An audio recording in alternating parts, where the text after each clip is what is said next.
Сиз көрүп турган Лелек районунун чек арага чектеш максат айылынын мектеби 16 сентябрда Тажикстандын кол салуусунан билим берүү уясы олуттуу зыянга учурап, жараксыз абалга келген.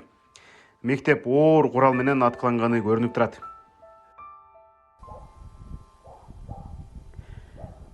This is the Maksat village.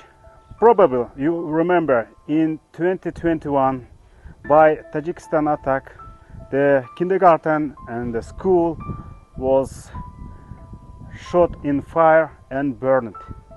What we see this year also, kindergarten was attacked by heavy weapon and the school was